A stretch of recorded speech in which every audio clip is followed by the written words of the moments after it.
Assalomu alaykum qadrli kuzatuvchilar. Bugun 17-oktyabr 2025-yil. Biz Samarqand viloyati Narpay tumani To'rto'g'li mahalla fuqarolik yig'inida istiqomat qiluvchi Xolmurodov Omonqul bobo xonadonidamiz. Xonadonga 20 kilovatli quyosh stansiyasi o'rnatildi va tizim to'liq ishga tushirildi. Xonadonga bitta 20 kilovatli 3 fazali dia invertor o'rnatildi va Jinko 2 tomonlama in-type turkumidagi panellarimiz uyning tom qismiga o'rnatildi.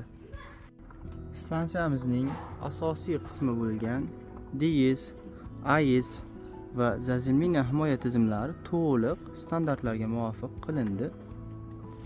Inventorimiz 17,5 kilovatga yaqin elektr energiyasini ishlab chiqaryapti. Davlatga sotuv bo'lyapti. Soatimiz 11. Endi ishimiz haqida bobomizning fikrini tinglaymiz. Bobo, sizga ishimiz yoqdimi? Ko'nglingizdagidek chiqdimi? Avvalambor assalomu alaykum rahmatullohi va barakatuh. Mana shu quyosh batareyachi ustolarimiz Samirjon boshliq bir gruppa usta o'g'illarimiz bizning xonadonimizga kelib quyosh batareyasi qo'yib berdi. Albatta buni qo'yishimizdan maqsadimiz bitta. Bu ham bo'lsa o'zimizning iste'molimiz uchun nihoyatda zarur va kerak edi. Shu jumladan qisman agar imkoniyatimiz bo'lsa, davlatimizga ham sotish imkoniyatlari tug'ilsa sotamiz. Buni foydasi jihatdan ko'p mulohaza qilib ko'rdik, fikrlanib ko'rdik, izlandik.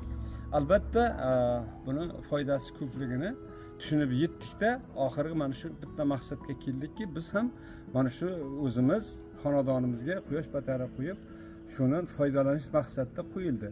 Albatta mana shu Samirjon boshliq ustolarimiz qarab bir 5-6 kundan beri bizning xonadonimizga kelib, chiroyli mana shu quyosh batareyani o'rnatdilar.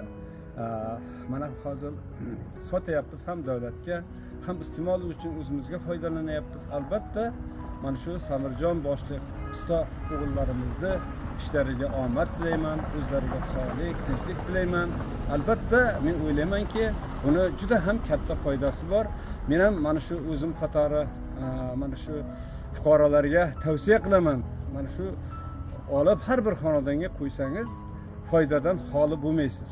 Albatta buni foydasi ko'p. O'xshab ko'rinib turibdi. Biz masalan ham davlatga sotyapmiz, ham iste'molni ham o'zimizga to'liq foydalanyapmiz. E'tiborlaringiz uchun rahmat. Sog' bo'linglar. Ustalarning kasblariga barakat, o'zlariga mustahkam sog'lik, oilaviy tinchlik. Bu Samirjon boshliq ustalariga faqat Allohdan so'rayman, qo'llari dard ko'rmasin, topganlarini halolidan, pokidan, tozasidan bersin Allohim. Doim Samirjon sizlar haqlaringizda biz ojiz bandalar duolarimiz.